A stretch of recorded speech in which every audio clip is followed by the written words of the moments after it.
Naam.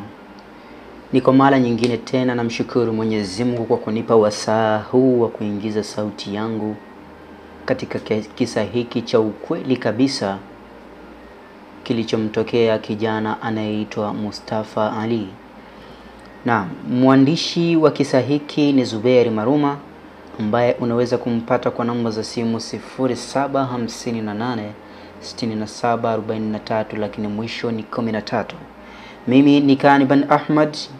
Unaweza kunipata kwa namba za simu 0717 7221 na mwisho ni 81. Ukiwa una simulizi zako, unahitaji labda mtu wa kukuingizia sauti katika simulizi zako, mimi ni Kaniban Ahmad kama nimevyokuambia, na namba zangu ni hizo nimezitaja. Lakini pia sina bei sana, kwa usiogope kunitafuta. Naam. Kisa hiki, msikilizaji wa Ulimbo wa Simulizi, ni cha ukweli kabisa kinachomhusu Mustafa Ali, mkazi wa Majengo, Moshi, mkoani Kilimanjaro.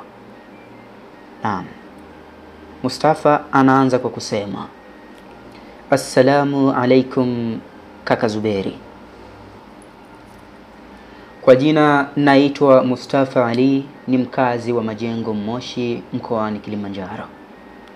Nilizaliwa katika familia ya hali ya kawaida tu, nikiwa mtoto wa kwanza na pia nikifuatiwa na wadogo zangu watatu, wote wakiwa wa kike. Kwa sasa nina miaka 34. Nimezaliwa mwaka 1990. Stori yangu itaanzia mnamo mwaka 2008 baada ya kumaliza elimu ya sekondari na kufeli vibaya sana, kiasi kwamba sikupata hata cheti. Zaidi tu nilipata certificate ya shule ya kunitambulisha kuwa nimefika kidato cha 4 katika shule hiyo. Anyway, kufeli shule sio kufeli maisha. Nikaendelea na elimu ya kiimani kwa kuwa yenyewe kiukweli ndo ilikuwa ikipanda sana kuliko hii elimu ya kizungu. Basi mwaka uliofuatia ndugu yangu alokuwepo Dar es Salaam akaniita. Alikuwa ni mtoto wa mjomba wangu. Yeye alikuwa ni supervisor katika kiwanda kimoja cha Wachina cha kutengeneza nguo zote. Nakumbuka nikaenda kukata tiketi ya basi fulani, sitalitaja jina kulinda kuharibu biashara yao, ila nakumbuka nilikata basi la kwanza linaloondoka saa 12 kamili. Siti ilikuwa ni siti namba 6. Niliambiwa ni ya mwanzoni dirishani, japo sikupanga nikae dirishani, ila nilifurahi sana kwa kuwa nilitamani kutazama nje. Kaka Zuberi, sio ushamba ndugu yangu. Ni asili ya kila binadamu kutamani kitu au kufurahia kitu moyo unachokipenda.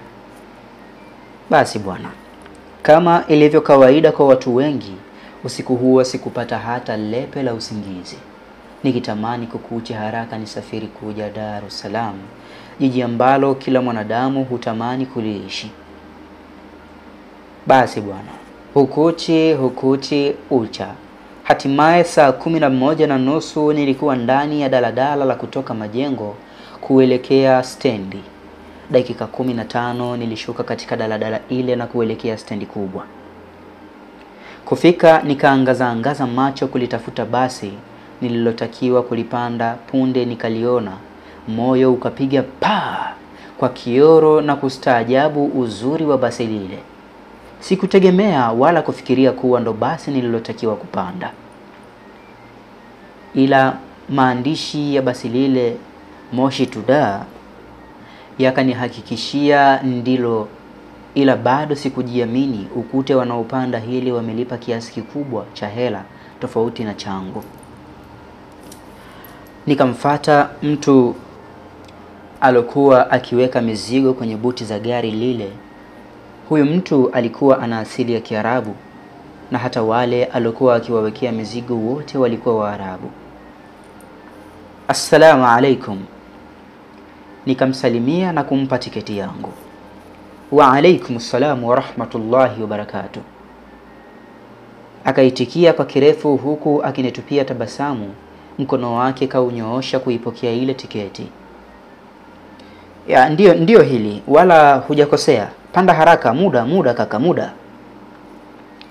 Akanambia wakati huo wale Waarabu alikuwa anawapakia mizigo walishaingia.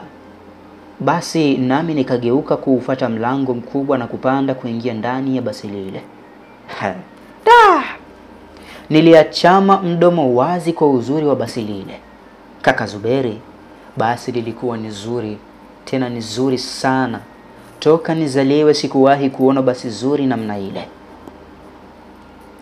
Nilikuta abiria wote walikuwa mule ndani walikuwa na asili ya Kiarabu, wengi wakiwa wamevaa kanzu na mabaibui, wengine magauni ya gharama na mitandio. Kwa kifupi, hapakuwa na mwanamke alikuwa kichwa wazi, japo si kila mwanaume alivaa kanzu na kibagarashia. Okay. Cha ajabu, sikushangazwa na hilo kwa kuwa pengine nilijua lile gari lilimilikiwa na Mwarabu. Hivyo Waarabu wengi pengine walipenda kulipanda kumuungisha asili yao. Sikutaka kuonekana mshamba kwa kushangaa sana. Nikapiga hatua kuelekea ilipo siti yangu. Assalamu alaikum wa rahmatullahi wa barakatuh. Sauti nyororo, lafudhi ya pwani ikanisalimia. Ni binti alonipisha, nikapita na kuketi. Harufu kali na nzuri ya manukato ikisumbua pua zangu, siti yake ikiwa pembeni yangu, yaani namba 5, yangu ikiwa 6. Hakika nilivutiwa na marashi yake alojipulizia, ila nikajitahidi kutoonyesha ishara yoyote ya kuvutiwa nayo. Naam, wa alaikum salam.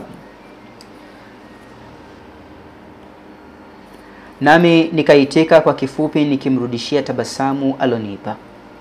Wakati akinisalimia kwa ufupi, viumbe vilivyokuwa kule ndani vilikuwa ni vizuri ambavyo katika dunia hii ya kawaida sikupata kuona warembo wazuri kiasi kile, hata kutoka kwa Waarabu wenyewe. Ila kwa muda ule, cha ajabu, japo uzuri ule ulinistaajabisha, ila haukuniogopesha au kunitia hofu. Sijui ni kwa kuwa sikuwahi kusafiri safari ya mikoani hapo kabla. Hivyo naweza kusema ile ilikuwa ni mara yangu ya kwanza kupanda magari ya mikoani au kusafiri kutoka nje ya mkoa wangu wa Kilimanjaro.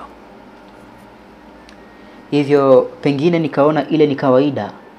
Ghafla sauti nyororo ikasikika katika kipaza sauti kwa lugha ambayo sikuelewa, japo ilifanania kwa mbali na Kiarabu. Ila na uhakika haikuwa lugha ya Kiarabu kile, kwa kuwa Kiarabu nilikijua kukuongea na hata kusikia baadhi ya maneno, maana madrasa nilipitia si haba.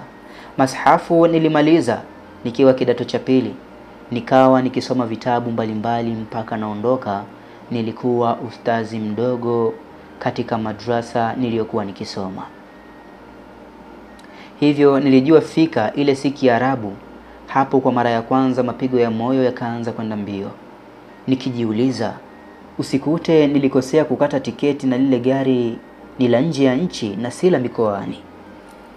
Kaka Zube, unajua lugha yenyewe ilikuwa ni lugha gani? Ilikuwa hivi: Assalamu alaikum wa rahmatullahi wa barakatuh. Madha antum aish taghrun ya akhi? Min antum? Kaifa ariftum resh ya akhi?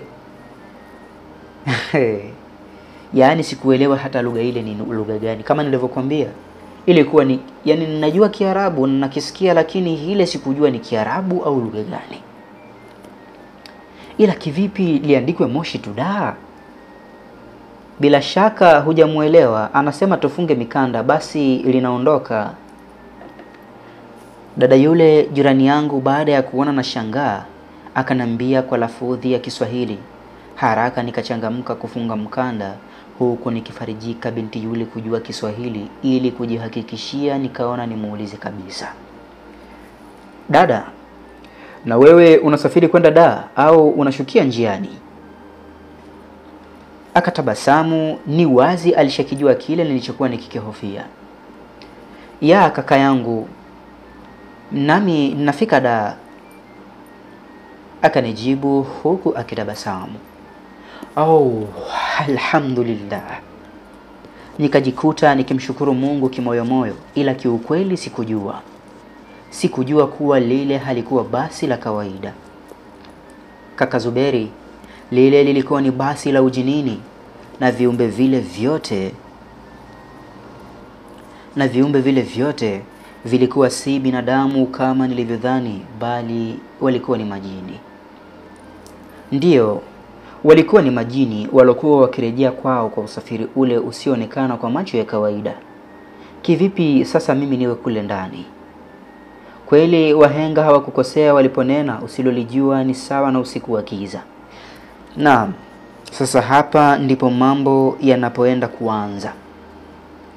Kijana Mustafa Ali, mkazi wa Majengo Moshi, anamsimulia mkasa wake mwandishi Zuberi Maruma alokumbana nao na kujikuta akipanda basi la majini. Je, ilikuwaje na alipelekwa wapi? Endelea kuwa nami katika simulizi hii pendwa kabisa inayokwenda kwa jina la Nilipanda Gari la Majini. Mimi ni Kaniban Ahmad, ambaye unaweza kunipata kwa namba za simu 0717 72 21 na mwisho ni 81. Bila kusahau mwandishi wa simulizi hii au kisa hiki cha ukweli kabisa kilichowahi kumtokea kijana kutoka Moshi, Kilimanjaro, anaitwa Zuberi Maruma, ndio aliyemnasa huyu bwana na kutuletea kisa hiki ili tuweze kujua, lakini pia tuweze kuburudika na kujifunza. Bila kusahau ndugu msikilizaji wa Ulimbo wa Simulizi, kumbuka Ulimbo wa Simulizi inakata kiu yako ya simulizi, ziwe za sauti au maandishi. Na kuomba tutembelee YouTube kwa jina hili la Ulimbo wa Simulizi. Usiache kusubscribe channel yetu hiyo kutupa sapoti. Mustafa anaendelea kusema, basi kaka Zuberi, hakika sikujua kuwa lile halikuwa basi la kawaida. Lile lilikuwa ni basi la ujinini, na viumbe vile vyote vilikuwa si binadamu kama nilivyodhani mimi, bali walikuwa ni majini. Ndiyo kaka, wale walikuwa ni majini walikuwa wakirejea kwao kwa usafiri ule usioonekana kwa macho ya kawaida. Kivipi sasa mimi niwe kule? Kivipi mimi ni uone na kuupanda na hali usafiri huu hauonekani kwa macho ya kawaida? Wahenga walisema na hawakukosea waliponena usilolijua ni sawa na usiku wa giza. Basi ilipotimia saa 12 kamili, gari ilianza kuondoka kwa mwendo wa taratibu. Dada jirani yangu akafaa earphone zake na kuwa busy na simu yake. Mdomoni alionekana akitafuna Big G. Nikaona hakutaka mazoea na mimi. Basi nikafunga mkanda na kuinuka, lengo nisogeze pazia kusudi nione vioo nifungue. Nikafanya hivyo. Basi nikawa nikiangalia nje, ila punde kama dakika 10 hivi nikahisi usingizi ukinijia kwa kasi ya ajabu. Nikaegemeza kichwa kwenye kiti cha mbele yangu, punde usingizi ukanichukua. Nikiwa usingizini, nilipata kuota ndoto nikiwa ndani ya ile gari, tukiwa katika safari ile, tena nikipiga story na yule mrembo pembeni yangu, kana kwamba tulikuwa tukifahamiana sana. Sikumbuki vizuri ni story gani tulikuwa tukipiga, ila alikuwa ni mpenzi wangu kwenye ndoto hiyo. Gari ilifika katika hotel moja ikapaki. Tayari ilikuwa ni mchana, mida ya saa 7. Abiria tukashuka tayari kuelekea kupata chakula. Ajabu. Tuliposhuka, nilipogeuka kutazama ile gari, si ile tulopanda asubuhi. Lile lilikuwa ni zuri zaidi, tena mbele likiwa na bendera kubwa iliyoandikwa maandishi yaliyofanania na Kiarabu, japokuwa maandishi yale yalikuwa sio Kiarabu kile. Hata niliposhuka sikushangaa kwa jambo hilo, hata nilipoangaza macho kutazama magari yalipopakiwa pembeni, nayo hayakuwa yale niliyoyazoea kuyaona Tanzania. Niseme hivyo sasa, maana hata mandhari niliyoiona mbele yangu haikuwa ya Tanzania, japo sikuwahi kutoka nje ya Kilimanjaro, ila nilikuwa na uhakika hapa kuwa Tanzania pale. na hata watu wote niliowaona walikuwa na asili ya Kiarabu, wanawake wakiwa wamevaa nikabu na mahijabu, huku wanaume wakivaa kanzu na vilemba. Nadhani nilikuwa nje ya nchi, labda niseme hivyo. Nilikuwa sina uhakika bado. Cha ajabu, sikushangazwa na jambo hilo. Basi nikawa nimeshikana mkono na mwenzangu ambaye niliona kama ni mpenzi wangu. Tukatafuta sehemu kisha tukakaa. Mhudumu alitufuata na kutupa orodha ya vyakula. Niliitazama ile menu lakini sikuielewa ile lugha iliyoandikwa, na hata nilipoangaza macho yangu kutazama vyakula wenzangu walivyokula, nilistaajabu kutovitambua vyakula vile. Ila kaka Zuberi, nilishangazwa zaidi kuona wengine walikuwa wakila udi, wengine wanakula ubani. Nikamtazama mwenzangu, alitabasamu na kuongea ile lafudhi ambayo sikuijua na yule mhudumu. Kisha mhudumu akatabasamu na kuondoka. Kaka Zube, unajua huyu alinihitaji huyu? Alianza kwa kusema, "Babe, usijali. Hii hoteli ni ya mmiliki wa haya mabasi. Mwarabu huyo, na mabasi yake asilimia kubwa hupakia Waarabu tu.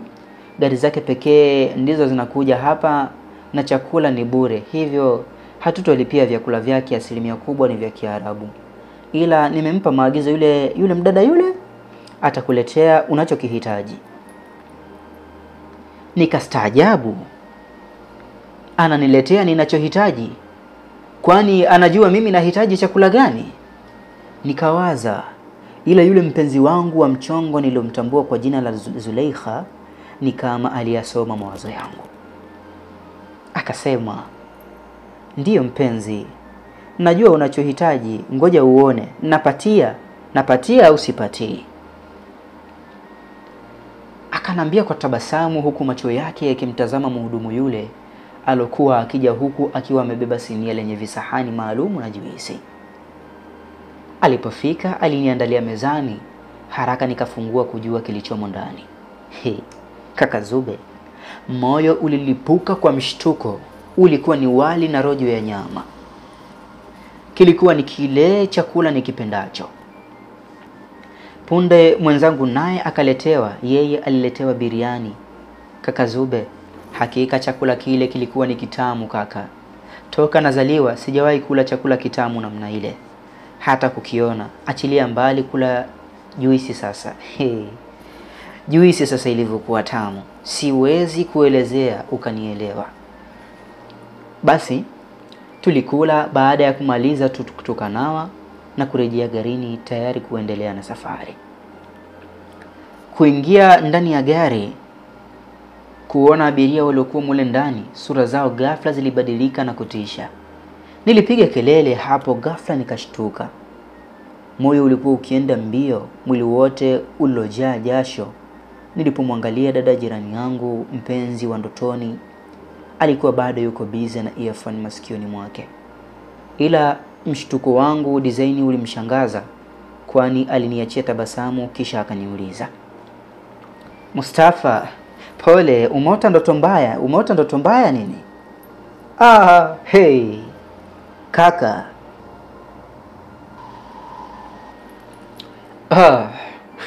Nikashtuka mzee. Katika kumbukumbu zangu toka tunaingia kwenye gari ile, sikupata wasaa hata wa kuzungumza naye. Kivipi anijue jina langu? Hapana. Hivi wewe unaitwa nani? Ghafla tu nikajikuta nikimpachika swali ambalo lilinitoka tu, sikujipanga kumuuliza binti yule. Akatabasamu tena na kuniwezesha nione meno yake yaliyojipanga vyema mdomoni mwake. Mustafa, mara moja hii ushanisahau. Si nilikwambia ninaitwa Zuleikha jamani. Jibu lake lile likazidi kunistaajabisha. Hofu ikaanza kunitanda. Ina maana ndoto niliota ni ya kweli au? Mbona sijaongea naye? Kivipi anijue? Nimjue ghafla? Wazo fulani si ndo likanijia niangalie nje kupitia dirishani. Kaka, moyo ulilipuka kwa mshtuko mandhari niliyokutana nayo. Wakati nikiwa katika bumbuazi, ghafla mtangazaji akaanza kutangaza kama vile nilivyokuwa naota. Si ndo nitoe simu mfukoni kuangalia, muda eti ni saa 7 kasoro dakika 2. Kivipi? Na punde tulitoka stendi ikiwa saa 12 kamili. Ina maana nililala masaa 7 kasoro? Hapana, haikuwa kweli. Kuangalia nje wakati gari inaingia hotelini, mandhari ni yale yale ya ndotoni. Hata gari nilizoziona ni zile zile nilizoziona ndotoni. Mwenzangu akanyanyuka na kunambia, Mustafa, tuna nusu saa ya kwenda kula, hebu twenzetu. Alinambia huku akitabasamu, akinipa mkono, nikajikuta tu nikiupokea, akaushika kama ilivyokuwa ndotoni, kichwani nikiwa na maswali mengi sana. Tulipofika mlangoni kushuka, mshtuko nilioupata hauelezeki. Gari nililopanda ni lile lile la ndotoni, sio lile nililopanda asubuhi wakati nikija, na hata watu wote niliowaona ni Waarabu. Wanawake wakiwa wamevaa nikabu na mihijabu, huku wanaume wakiwa wamevaa kanzu na vilemba. Yaani kila kitu kilijirudia. Mhudumu akatufata na kutupa menyu kama kwenye ndoto. Sikuelewa. Kucheki wenzangu pembeni, wengine walikuwa wakila udi na ubani kama ilivyokuwa kwenye ndoto. Zulaikha akaniagizia kisha akanambia, "Baby, usijali. Hii hoteli ni ya mmiliki wa haya mabasi, Mwarabu huyo. Na mabasi yake 100% hupakia Waarabu tu.